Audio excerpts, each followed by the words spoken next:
All right, good afternoon, everybody. I hope you're having a good Unreal Fest so far. My name is Kevin, and together with Thijs and Vignesh from CD Projekt, we will take you behind the scenes on the topic of large-scale animated foliage, specifically in the context of the Witcher 4 Unreal Engine 5 tech demo.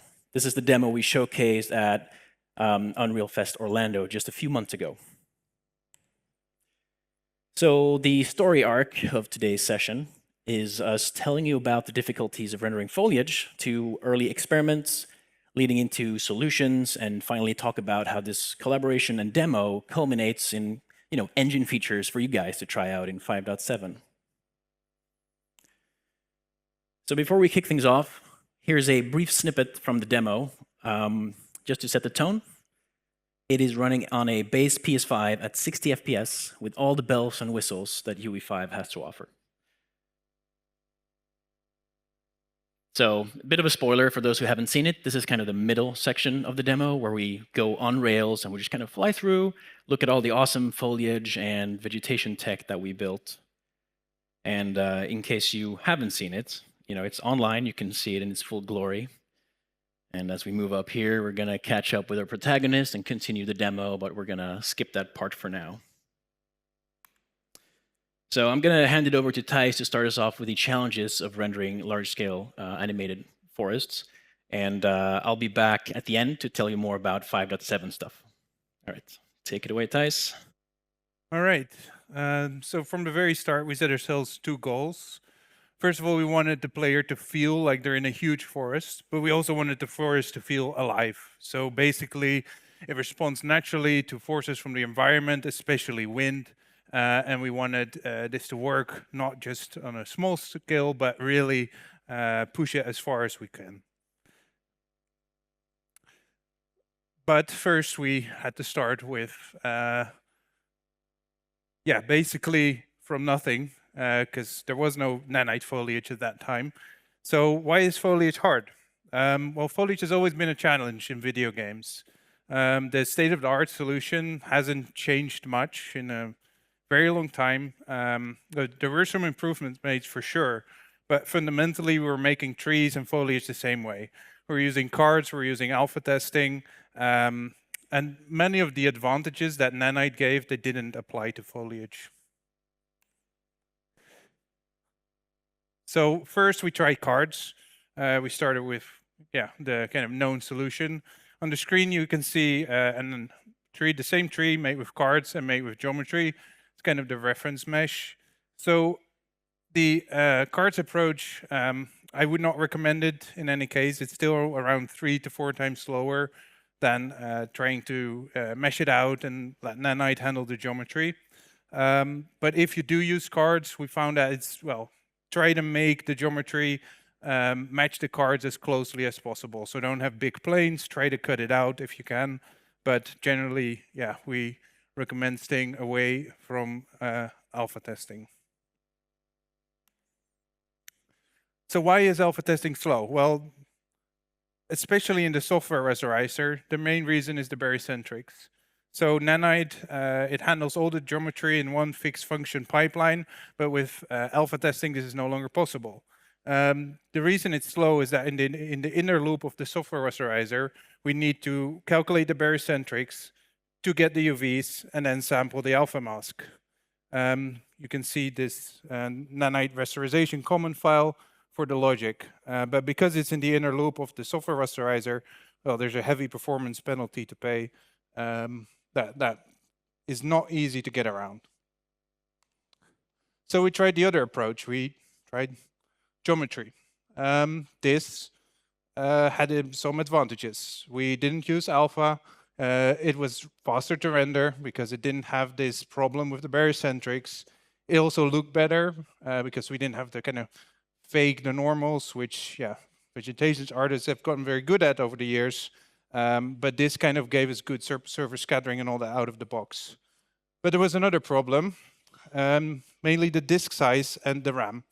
So Nanite geometry, it rendered quite fast, but we were using, like up to 63 megabytes of VRAM for a single tree versus 6 megabytes with cards. So a 10x increase in memory usage and even more on disk, a 30x increase. So we would be shipping a huge, huge game if we made all our foliage this way. Next, there is also just the inherent problem of foliage, which is that it's hard to build good LODs for it. Nanite has the preserve area flag, which is, well, an absolute must for foliage, otherwise it will just disappear. But it doesn't do, even with the flag, it doesn't do a great job of keeping the shape at the distance. As you can see here, on the left you see a rock, and on the right you see a tree. So clearly the quality of the rock LOD is much higher, where the tree basically becomes a triangle soup. And that's just an inherently hard problem to try to model a tree with a very low triangle count. Plus, all the holes that are, that you can see in the geometry, they also cause excessive overdraw. So it's not just worse lots, they're also more expensive.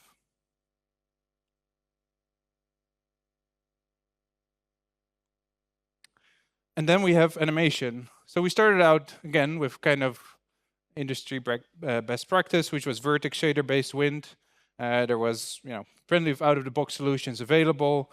We started with Pivot Painter 2, which was a vertex shader-based wind, where the artist would, store basically in the textures, the pivots and the hierarchy of the tree that we then evaluate at runtime in the vertex shader. Actually, it reminded us a lot of skeletal animation, how this approach was doing it, but it was all happening in the vertex shader. And as you may remember from, earlier slides, if we go with geometry, we have a lot of vertices. Even with cards, we're around 100K, but with geometry, we're over 1 million vertices that need to be transformed at runtime. So it was quite clear that the work that we need to do for each vertex needs to be absolutely minimal. And there's another problem, which is that using vertex shader logic to move things around, or world position offset, the way to handle the cluster bounds in Nanite is that you need to inflate them. So in this case, we can imagine the tree on the right being our kind of reference tree, and the rotated tree is the one that's animated. That little green box that you see, those are the cluster bounds of that particular cluster up top, which is used for culling within Nanite, and it is very, very important for performance. Now, if we want to move those vertices to that point, we have to inflate those cluster bounds so that they fit the original position. So that means they need to be absolutely huge. And while you may say, well, foliage is not good at occlusion culling anyway, also remember that these cluster bounds are used for invalidating VSM pages. So clearly, vertex shader animation was not the way to go. So we needed some new solutions. We saw potential in Nanite, especially with geometry, but it was also clear that we had to develop on it to make it work. So one of the first things we did was skin foliage. This was quite quickly proving to be a success. We switched from doing everything in the vertex shader to a two-pass system, where we first calculated all the bones, their transformations, did the animations on a compute shader, and then in the vertex shader just moved the vertices around. This was quite cheaply done. We also went with rigid skinning. This was a good enough trade-off for us, where we only had one bone influence one vertex. This could also result in potential benefits later, such as with ray tracing. And we ended up using skin foliage in the demo. We also tried to make alpha testing work. We didn't go full in on geometry right away. The first thing that we tried was Nanite, but with custom LODs. So basically, we were using Nanite as it works out of the box, but we had manual LODs at certain distances. This did bring good perf improvement, around 20 to 30%. But it also came with downsides like brought back popping and all the other issues associated with cards. So this was not enough for us to kind of achieve that vision that we had. Then with the help of Epic, We also tried to optimize the software rasterizer as much as we could to make the alpha testing as fast as we can. And significant improvements were made, but we started hitting diminishing returns. So at that point, it was kind of clear that alpha testing was just a no-go. One other thing that we considered but didn't pursue was inspired by opacity micromaps. If you're familiar with it, is a technique used in ray tracing to speed up ray tracing of cards in alpha testing. This idea could be transferred to the Nanite software rasterizer to basically get rid of that expensive barycentrics calculation that I was talking about earlier, and to use a more efficient way of, well, basically checking if this pixel is opaque or not. But in the end, we didn't pursue this direction because the geometry was showing more potential. So there's no alpha-tested foliage in a demo anywhere, not even the small foliage. Everything is using the same pipeline, and nowhere did we have to use cards. So back to geometry.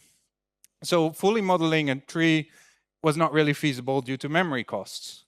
But actually, the artists were already constructing trees in a very modular way, where they were using node systems to combine different pieces and scatter them around to create a tree. So this was something we could make use of. So the first thing we tried was, well, why not just use instancing, right? Just instance a bunch of tree parts all over the place and try to construct trees with that. It worked quite well memory-wise, but we quickly hit some limits. For example, just hitting the instance limit in the GPU scene due to the very large number of parts that we had to instance. And we also had to pay for the cost that comes with an instance. Unreal stores instances in the GPU scene, which actually stores quite a lot of data. And really, we didn't need this data. What we needed was very lightweight instances. So now I will hand it over to Vignesh, who will explain how we overcame these limitations. So Vignesh. All right. So we could not use the regular instancing like Thijs mentioned because of the instance limit. So we came up with virtual instancing. So it involves composing a tree out of lightweight instances, out of a set of archetype meshes.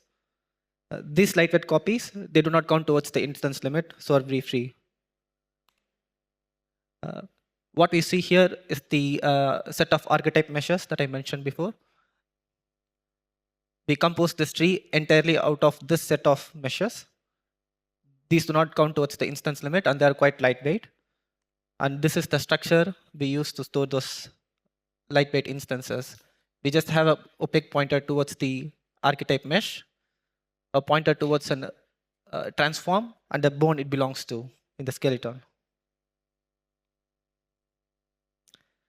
So I think right now we fixed it, right? Because right now the memory is pretty good. We don't affect the instance limit, but we ran into another issue. This is the Nanite clusters visualization that you can see.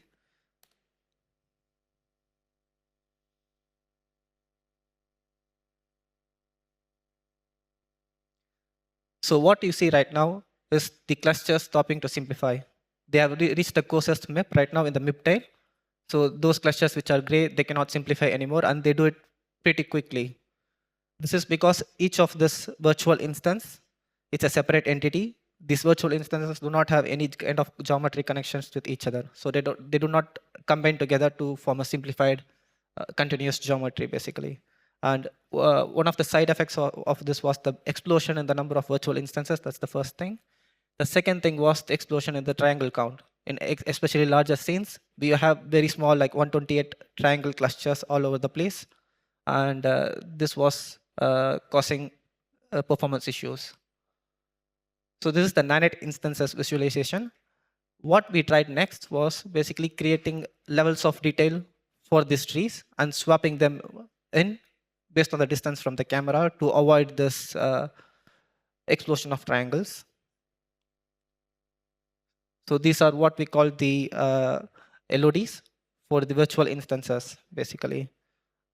I'll go back and front to see the not just the amount of virtual instances, but these levels of details are much less in number of triangles as well.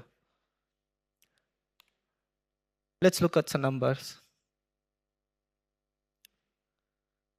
So what you see here is the amount of time taken by the GPU to fill the wisp buffer.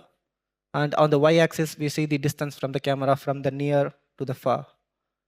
And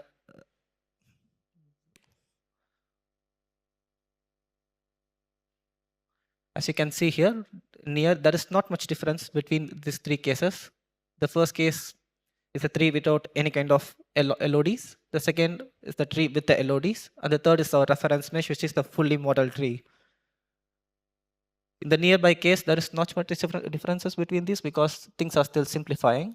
But as the distance increases, the tree without simplification has this huge explosion in the number of triangles in the scene. And this contributes to the very big numbers in the wisp buffer. So we can see the clear winner here is both the reference tree and the tree with simplification. They are pretty close in all those cases. But now let's take a look at the memory. So it's a similar case, but this is the Nanite streamed in memory. And as you can see, the reference tree mesh up close, it's streaming in so many high quality clusters from the MIP tile that it takes almost 165 megs. While the tree with simplification just has to pay for the archetype meshes as well as the LODs. But we did not end up using virtual instances in the demo as is. It's not because it is the failure of the tech, but we wanted to do it properly with Epic, with better integration into the engine without any kind of manual LOD generation that we saw.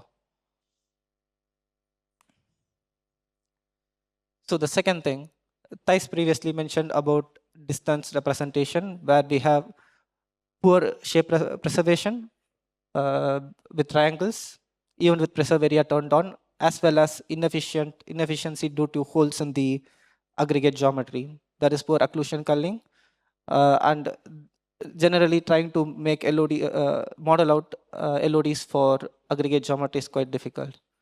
So we wanted a different representation, and point clouds is something we tried out. So what we did was, during the build time, when the foliage is imported, we created point cloud clusters of the virtual instances. At runtime, we just replaced the virtual instances with the point cloud clusters at a certain distance from the camera. We also added a pass where these point cloud clusters are just platted onto the Nanite wisp buffer. Visually, it looks really good. It preserves the area much better. The one on the right is the point clouds, while on the left, it's the triangles.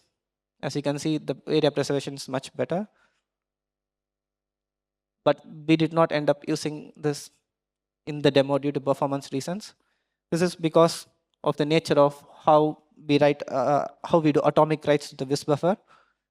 We are writing to the wisp buffer all over the place with this new point clouds, and it was causing too much traffic in the memory controller, and that was causing lots of performance issues. So we decided not to go this route.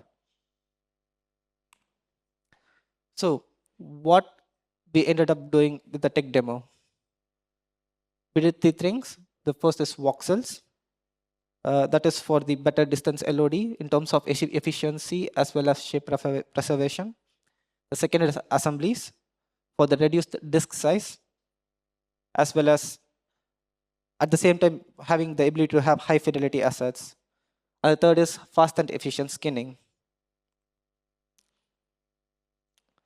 So let's have a quick overview on how voxels are used. So all these sub-pixel triangle clusters we have during the Nanite build process are now voxel clusters.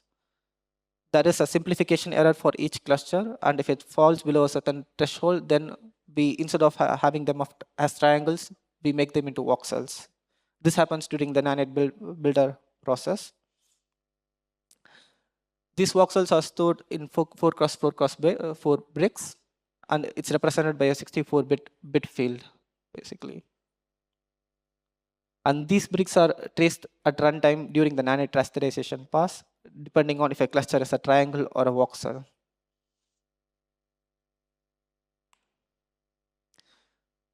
And these bricks are actually bent in depth buckets from front to back for early depth testing. So this helps a bunch with old raw as well.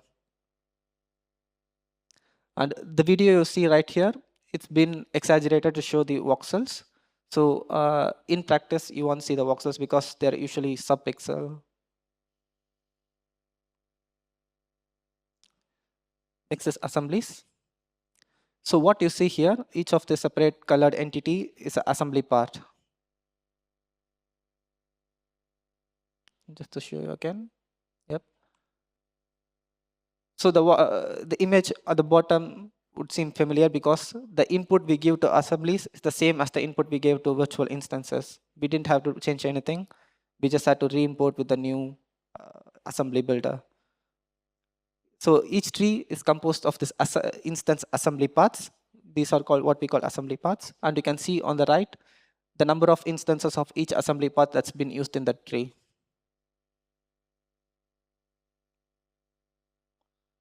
And this shows how the assemblies are simplified.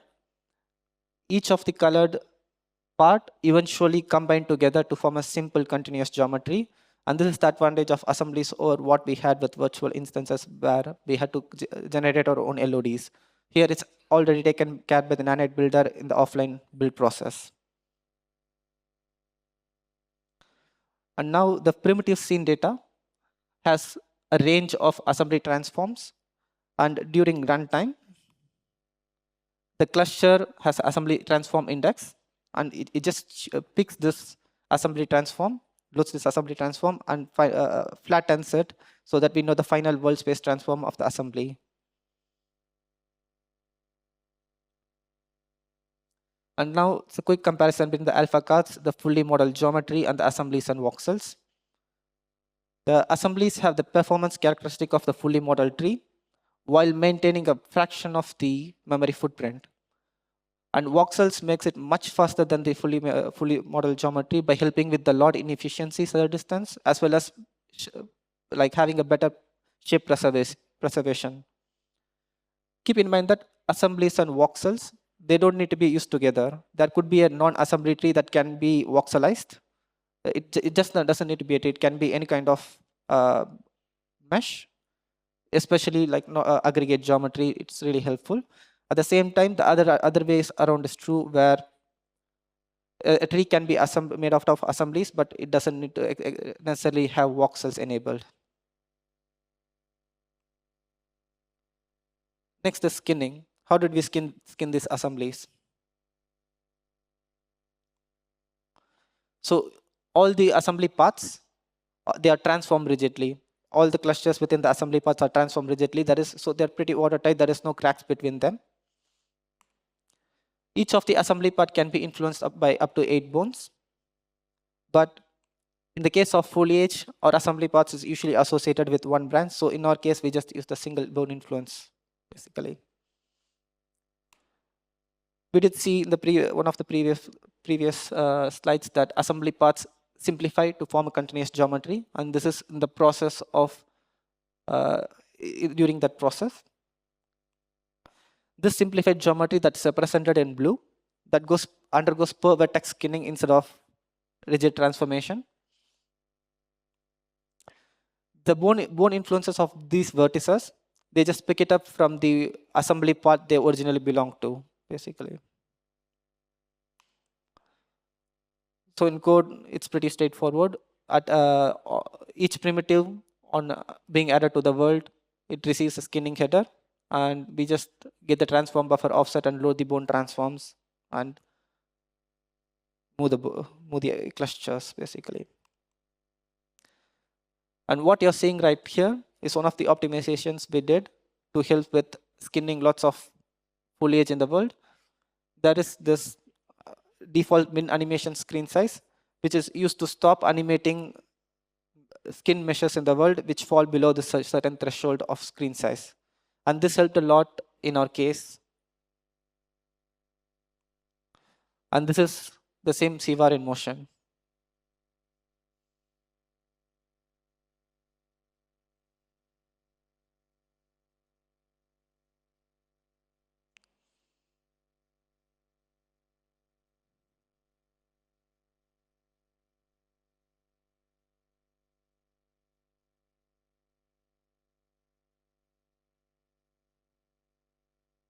it's pretty difficult to see the trees that have stopped moving because of most of the foliage is just noise if you look at it. So yeah. The next is animation. Our animation is fully compute based. It's quite fast. This is one of our bigger trees that we used in the demo. It has more than 1,000 bones. There is no pre-bake animation involved. The wind is evaluated for each bone every frame. And this is our debug view to see the bones. So how it works is we dispatch a thread in shader for each bone in the skeleton, and we recursively accumulate the position and rotation all the way from the bone to the root.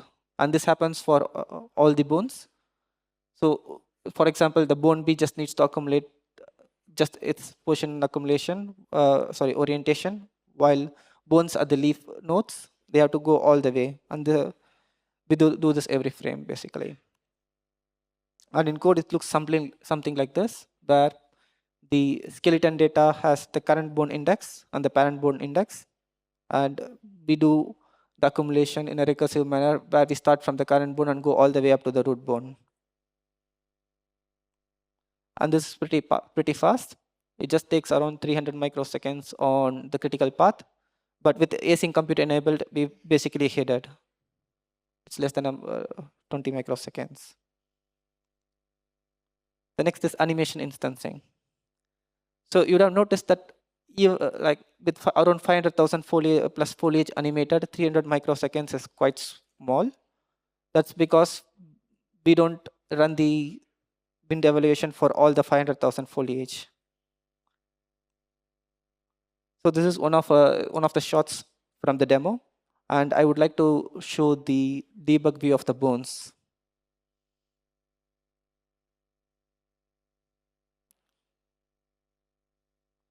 So there is no way to realistically animate this many bones. And we did try to do it. With a naive approach, the render thread suffers the most.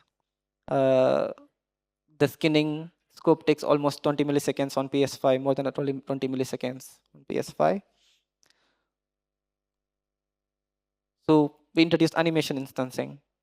So animation instancing is needed because we wanted to have a sense of directionality for our trees. We didn't want trees to be moving in random directions. We did want to have the trees follow a certain direction along the wind.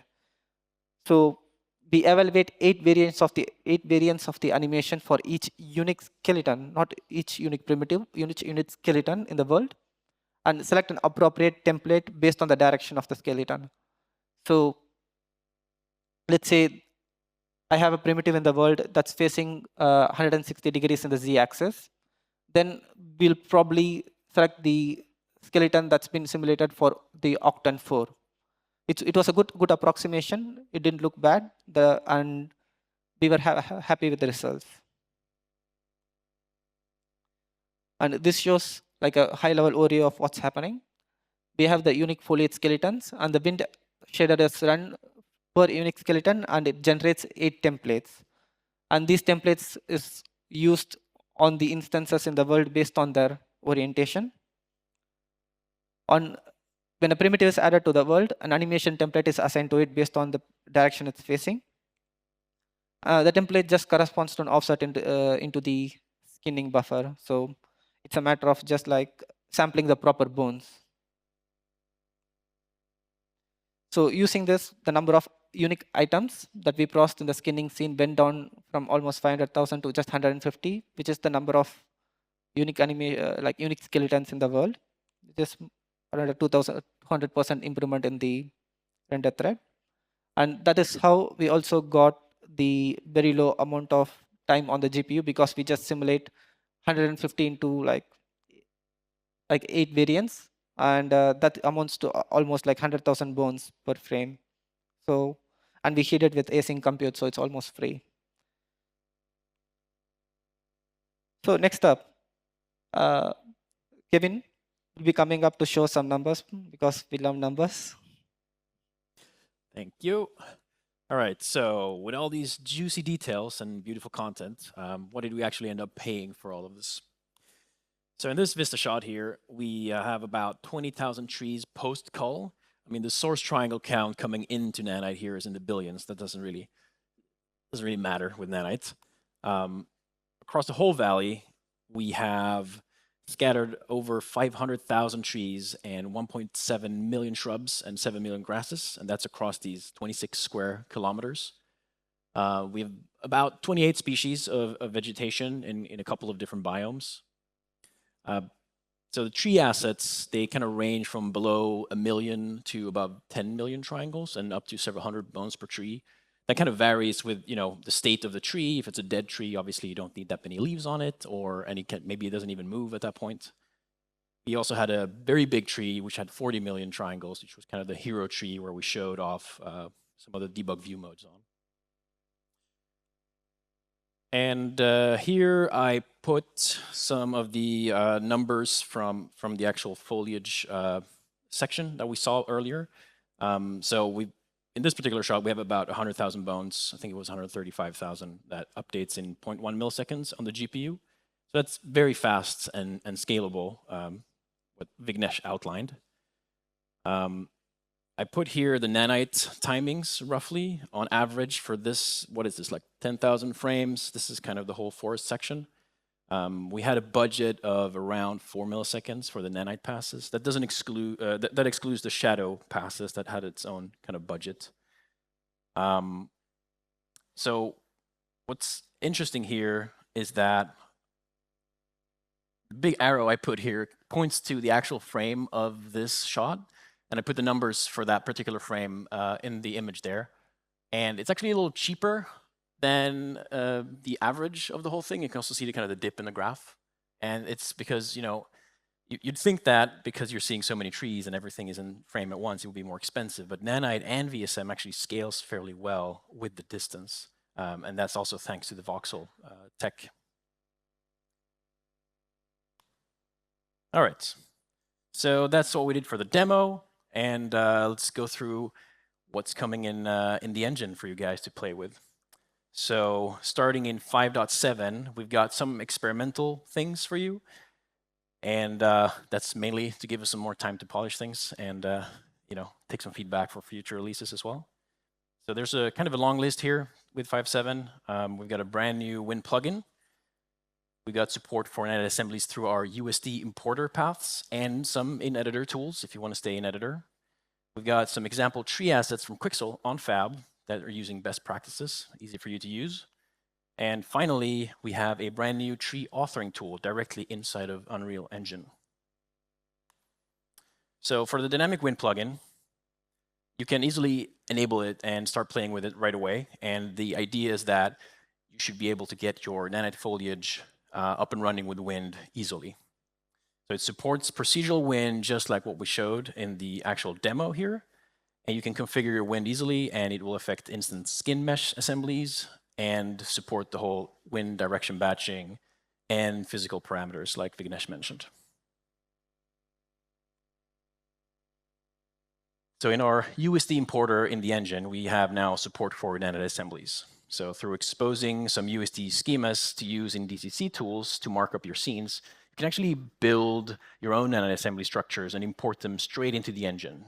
So with this, you can actually create your own pipelines, you know, in any tool that supports USD. We also have some in-editor functionality to create Nanite assemblies with.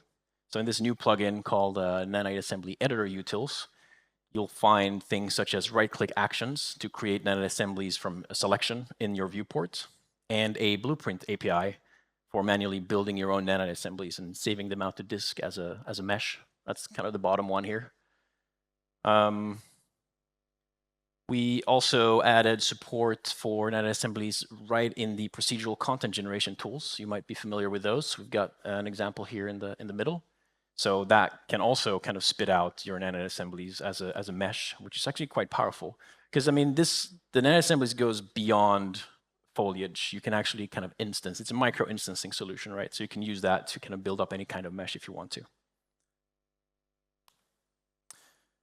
And for content examples, to get you started out of the box, Quixel is providing a pack of preset trees which are optimized for Nanite Assemblies and the foliage pipeline as a whole. And these are procedurally generated, they're game-ready assets which are extensively customizable through the new tooling coming in 5.7. And there will be more additions and foliage packs over time to Fab, so keep an eye out on that.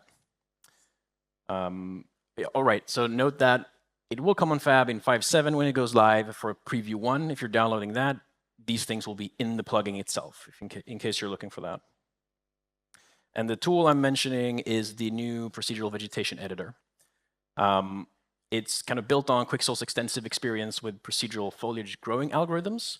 And using this tool, you can edit and create new variations of existing trees with graph-based rules and logic, so right in the editor, similar to how you do things with geometry scripting or PCG, tools you might already be familiar with. And this tool will produce Nanite assembly assets ready for you to use right in your projects, and that will also support the Dynamic Wind plugin right out of the box. And over time, the idea is for this to become your kind of one-stop shop for foliage generation, even stuff from scratch. To learn more about how to set up your content using these new engine features, you can go see Simon and Hassan from Quixel in session room, this room, I think, tomorrow at 2:30, so same time as this talk. They will walk you through all the new content examples and tools, as well as content pipelines and best practices with Nanite Foliage. Highly recommend that talk as a follow-up to this one. And that's it. I want to thank everybody for listening here, and we also want to extend a special thanks to everybody who worked on this at Epic and CD Projekt. We wanted to put an acknowledgement slide up, but there was just going to be too many names on it, so you'll have to do with this. I think we have time for some Q&A.